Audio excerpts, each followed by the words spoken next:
Hello everyone, welcome to Toppscholars, the smart learning app. Today we are going to solve some questions from physics based on CUET exam preparation. So let's get started let's look at the first question. So here is the first question. A short electric dipole has a dipole moment of 25 into 10 to the power minus 9 coulomb meter. Determine the electric potential due to the dipole at a point at a distance 0.5 meters from the center of the dipole, situated first on the axial line, second on a line making an angle 30 degree with the dipole axis. So we have a simple dipole having a dipole moment of 25 into 10 to the power minus 9. Now we have to find out what will be the electric potential due to this electric dipole. But there are two questions over here. First, we have to find out what will happen at the axial line, and second, what will happen on a line at an angle 30 degrees with the dipole axis. So let's look at the options. So the first option is 900 volt, then second one is 450 under root 3, okay. Then next one is 450 volt and 450 volt under root 3. This is the third option, 900 volt, 450 under root 2, and the fourth option is 900 volt, 900 root 3. So let's look at the solution now. So first of all, as it is given here that the dipole moment of this electric dipole is 25 into 10 to the power minus 9 coulomb meter, and the distance from the center is 0.5 meters. So the value of P and R, the distance, is given to us. Now, so first we will find out what happens on the axial line. So on the axial line, theta will be equal to 0 degrees, and the formula for electric potential is very simple. V is equal to 1 upon 4 pi epsilon naught P cos theta upon R squared, where over here P is, as we know, it's the dipole moment, theta is the angle, and R is the distance. So let's put the numbers. We know 1 upon 4 pi epsilon naught is nothing but 9 into 10 to the power 9 into P is given to us, that is 25 into 10 to the power minus 9 into cos of 0, since theta is 0 degrees, and R square, R is given over here, that is 0.5, so it will be squared. And after solving, what we get is 900 volt.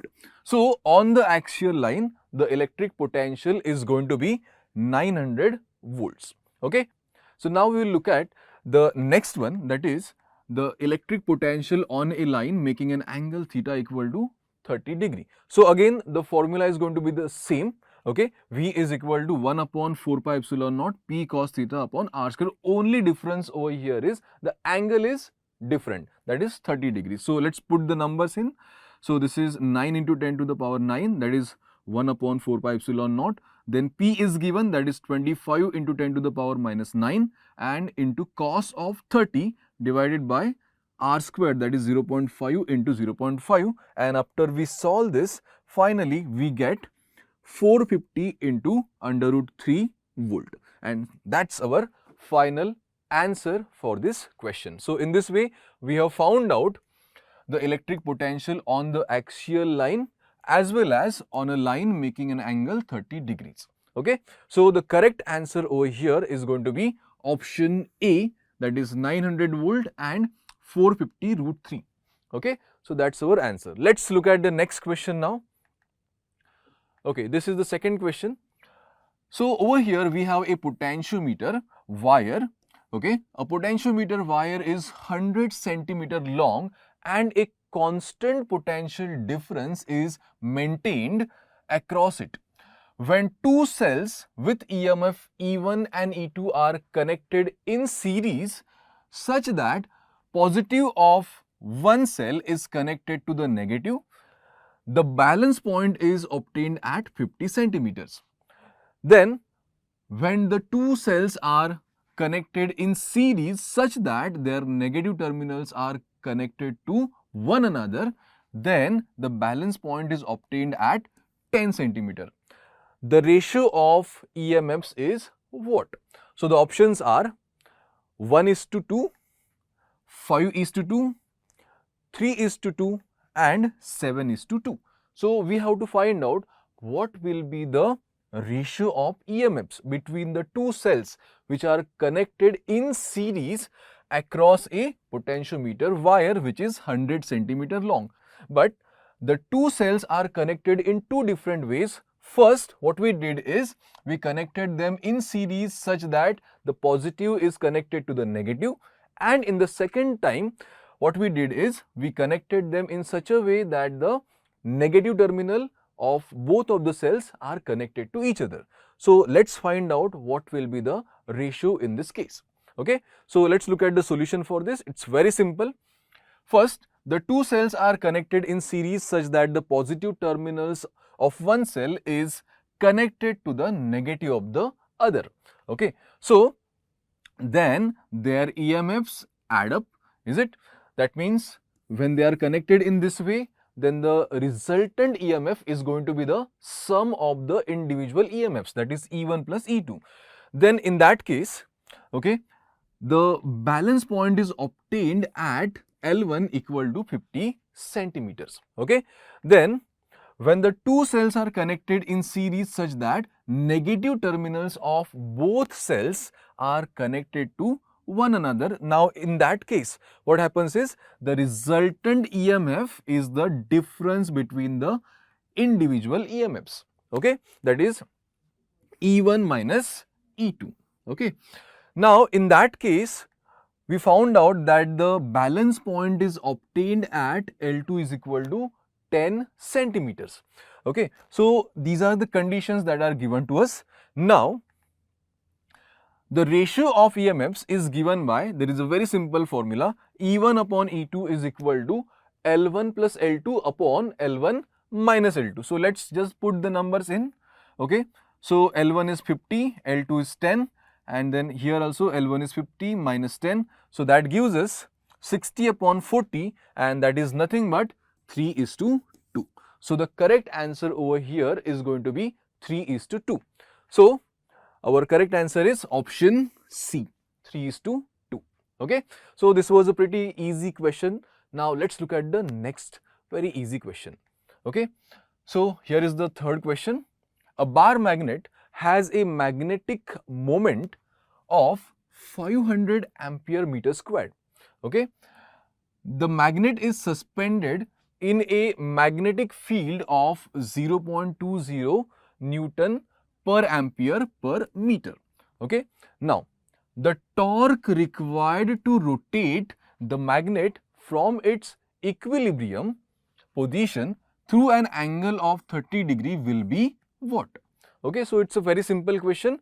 We have a bar magnet which has a magnetic moment of 500 ampere meter squared, and it is now suspended in an external magnetic field having a magnitude of 0.20 Newton per ampere per meter. Okay, so now we have to find out how much torque will be required if we want to rotate this bar magnet by an angle of 30 degrees. Okay, so the options are, first 30 under root 3 Newton meter, second one is 50 Newton meters, third option is 30 Newton meter, and last one is 60 root 3 Newton meter. So let's find out the solution for this question. Okay, first of all, the torque experienced by a bar magnet when suspended in an uniform magnetic field B at an angle of theta with respect to the field is given by, so here is a very simple formula, torque is equal to mb sin theta, where m over here is nothing but the magnetic moment and b is the magnetic field and theta is the angle. Okay, so here the value of m is given over here, that is 500 ampere meter squared. Then the value of b is also given, and at the same time the value of theta is also given. So let's plug in all the numbers. Okay, so after plugging in all the numbers, what we get is the tau, that is the torque, is equal to 50 Newton meters. Okay, so this is going to be our answer. Okay, so the correct answer over here is option B, 50 Newton meter. Okay, so this was a pretty easy question. Now let's look at the next question. So here is the next question in front of you. The self-inductance of an air core inductor increases from 0.5 millihenry to 50 millihenry when an iron core is introduced into it. Okay, what is the relative permeability of iron with respect to air? Okay, so over here we have to find out what the relative permeability of iron with respect to air. Okay, so some values are given to us. So first of all, let's look at the options. Okay, so the first option is 100, second is 0.1, then the third is 10,000, and the last one is 0.0001. Okay, so let's find out the solution to this. Okay, first, the self-inductance of any coil is given as L is equal to phi upon I. That is the simplest formula for the self-inductance. Okay, L is equal to phi upon I. Okay, where over here phi is nothing but magnetic flux induced in the coil when current I flows through it. Okay, then the equation for phi is B into A. I mean to say B dot A, because B and A both are vectors. B is the magnetic field and A is the area vector. Okay, so since over here B and A both are exactly parallel to each other, that's why this dot product will vanish and we will have B into A only. Okay, so over here we know B is equal to mu times H, isn't it? So if you put all these numbers, finally what we get, phi is equal to mu into H into A. Okay, over here, okay, we can put this B over here. Okay, so finally what we get is phi is equal to mu H A. Okay, and now from this finally we can write, for an air core coil we can write over here L1 is equal to mu naught HA upon I. Why we have written mu naught is because over here we have got air. Okay, so over here mu naught is nothing but the permeability of air. Okay, then similarly for an iron core coil we can write L2 is equal to mu HA upon I, where over here mu is the permeability of iron. Okay, so these are the two self-inductance of an air core coil and an iron core coil.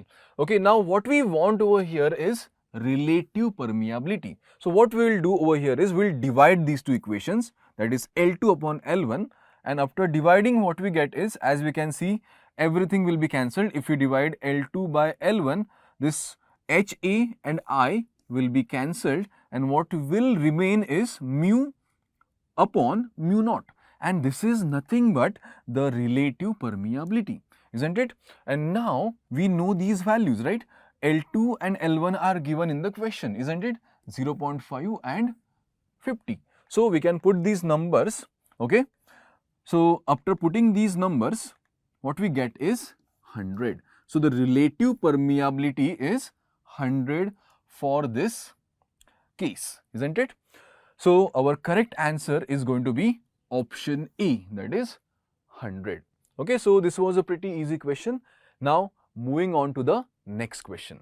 Okay, so the next question is pretty simple. This is related to the digital electronics. Which gate will a NAND gate be equivalent to when two inputs of NAND gate are shorted? Shorted, that means they are connected to each other. Okay, so the options are AND gate, OR gate, NAND gate, NOT gate. Okay, so we have to find out this NAND gate will become what when its two inputs are shorted or connected to each other. So it is very simple. First of all, the symbol and the truth table for NAND gate is shown over here. This is the symbol and this is the truth table. This truth table shows that when the two inputs A and B are 0, 0, then the output is 1. When it is 0 and 1, the output is 1. Then again, when it is 1 and 0, the output is 1. But when both inputs are 1, 1, that is high, high, then the output becomes 0, that is very low. Okay, so this is the truth table for NAND gate and this is the symbol. Okay, now when the two inputs of NAND gate are shorted, then both of its inputs will be same, isn't it? So when we connect these two inputs, okay, then as we can see, what will happen? Both of these inputs will become same. That means whatever input we give here, if we give 0, all these becomes 0. If we give here 1, then this will become 1, 1, isn't it? So when the two inputs are shorted, both of the inputs become same, isn't it? So let's see what happens in that case. Okay, as we can see from the truth table, when both of its inputs are 0, the output is 1. Here you can see, when both of these inputs are 0, 0, output is 1. At the same time, when both of its inputs are 1, as you can see here, the output is 0. Here you can see. So if you identify this carefully, this actually resembles us with the NOT gate, isn't it? So this is exactly what a NOT gate does, isn't it? NOT gate exactly does this. When the input is 0, it gives us 1. When the input is 1, it gives 0. So we can say over here that this is exactly the truth table for NOT gate. Okay. So this is the truth table for NOT gate exactly. Okay. Here it is. This is the truth table for NOT gate. When input is 0, output is 1. When the input is 1, output is 0. Therefore, the correct answer over here is option D, that is NOT gate.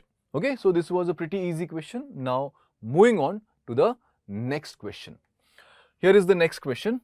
So over here we have got a double convex lens made of glass with a refractive index 1.5, has a radius of curvature, okay, each of its surfaces equal to 0.2 meters. Okay, so that means we have a double convex lens. Double convex lens would look like this, isn't it? And both of these surfaces have got radius of curvature equal to 0.2 meters, and the lens is made of a glass having a refractive index 1.5. Now the power of the lens is what? Okay, so the options are plus 10 diopters, minus 10 diopters, minus 5 diopters, or plus 5 diopters. So we have to find out what will be the power. Okay, so let's find out. This is very, very easy. So over here, for this purpose, we have to use the lens maker's formula. Okay, so the lens maker formula is given as 1 upon f is equal to mu minus 1 into 1 upon r1 minus 1 upon r2, isn't it? Over here, f is the focal length, mu is the refractive index, r1 is the radius of curvature of the surface 1 of the lens, and r2 is the radius of curvature of surface 2 of the lens. Okay, so everything is given in the question. Mu is given, this r1 and r2 is also given. In fact, over here r1 and r2 both are same, isn't it? So here r1 is going to be positive and r2 is going to be negative. Why? Because as we know, for a lens, okay, one of the direction is considered as positive, that is the direction in which the ray of light travels, that is taken to be positive, and the other one is taken to be negative, which is exactly opposite to it. So generally the ray of light is made to travel in this direction, so this direction is generally taken to be positive, and the opposite direction is generally taken to be negative. This is according to the Cartesian sign convention. Okay, so this is the surface 1 and this is the surface 2. So for surface 1, the radius of curvature will be measured in this direction, so therefore it is going to be positive, and for the surface 2, the radius of curvature is measured in this direction, so it will be taken as negative. Okay, so r1 is positive and r2 is negative. Okay, so over here, since both are same, we can take r1, r2 equal to r, both equal to 0.2 meters. Okay, so let's plug in all the numbers. Okay, since over here you can see, since r2 is negative, this sign changed over here. It was previously negative, now it became positive because R2 is negative. So here, as we can see, since both R1 and R2 are equal, that's why it becomes 2 upon R. Now what we want is power, and as we know, power is nothing but 1 upon F, isn't it? 1 upon focal length. So therefore, this term is nothing but the power, isn't it? So therefore, power will be equal to this, and after putting all the numbers, mu is equal to 1.5, this R is equal to 0.2, and after plugging in all the numbers, finally what we get is phi diopter, isn't it? And this is positive. So the power for this given lens is 5 diopter, and therefore our correct answer is going to be option D. Okay. So this was a pretty easy question from ray optics. Now moving on to the next very important question. So here it is. So two large thin metal plates are placed parallel and close to each other. Okay. So we have got two plates which are quite thin metal plates, and they are kept parallel and close to each other. They carry equal and opposite charges with charge densities equal to 19.0 into 10 to the power minus 21 coulomb per meter squared. Okay. So what is the value of E, that is electric field? But here they have asked 3 questions.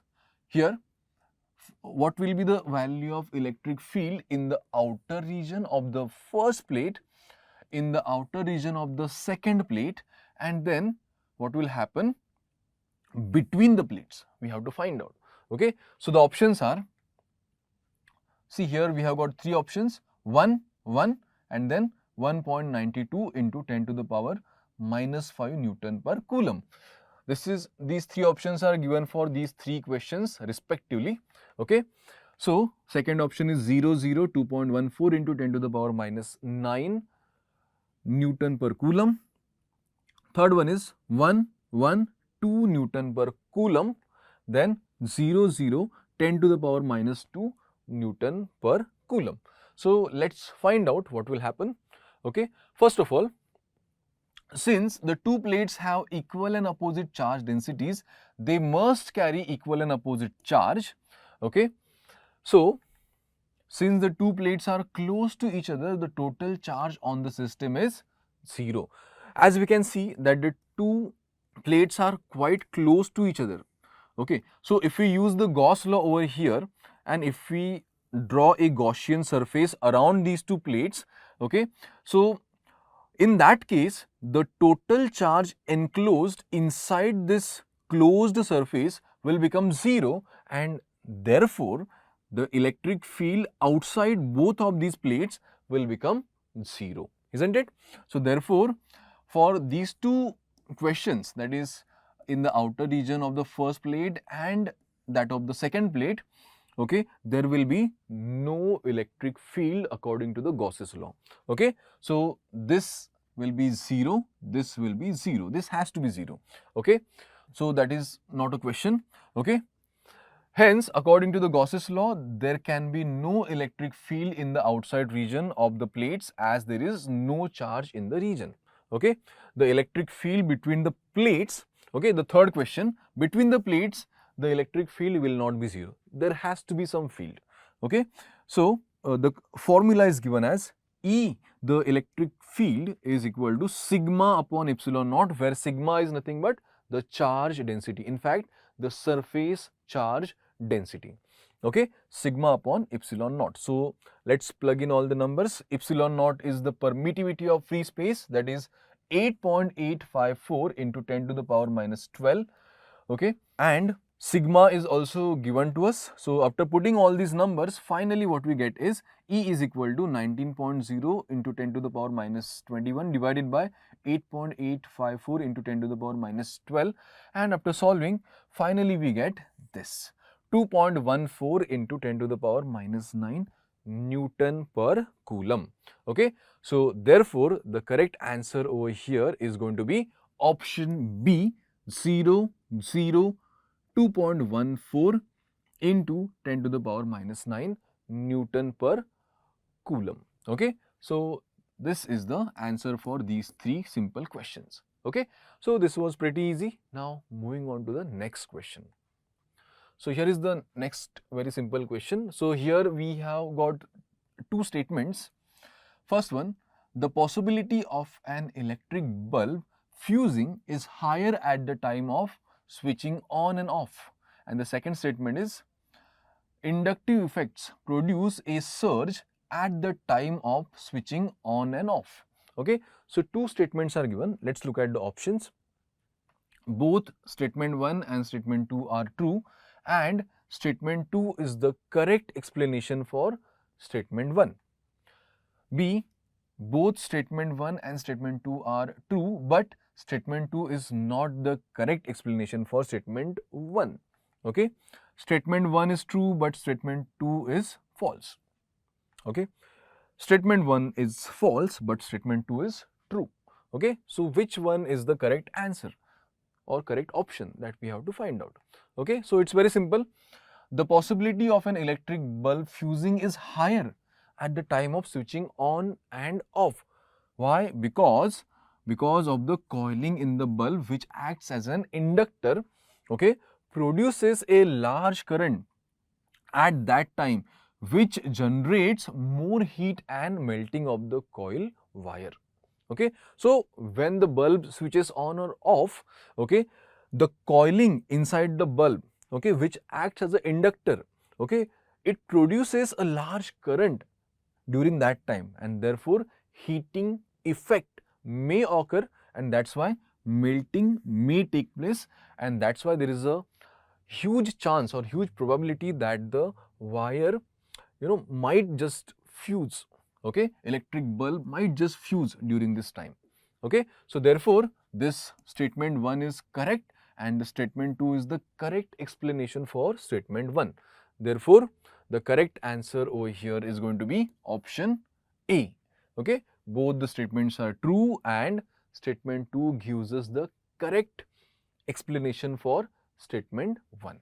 Okay, so that was a very easy question. Now moving on to the next question. Okay, so cyclotron frequency of an electron grating in a magnetic field of 1 Tesla is approximately what? 28 megahertz, 280 megahertz, 2.8 gigahertz, or 28 gigahertz. That is what we have to find out. Okay, so there is an electron and it is placed in a magnetic field of 1 Tesla. So what will be its cyclotron frequency? Let's find out.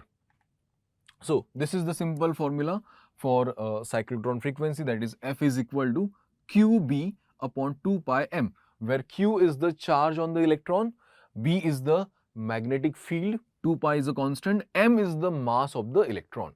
Okay, so let's put all the numbers. So it is going to be equal to 1.6 into 10 to the power minus 19. This is the charge on the electron, 1.6 into 10 to the power minus 19 into 1 Tesla is the magnetic field. This is 2 into 3.14, that is 2 pi, into m, that is mass of the electron, is 9.1 into 10 to the power minus 31 kg. Okay, so after solving, finally we get 28 gigahertz, and therefore the correct answer to this question is this last one, that is option D, 28 gigahertz. Okay, so here is the next question. Match the column for LCR series circuit. Okay, so two columns are given here and some options are there, and we have to match them.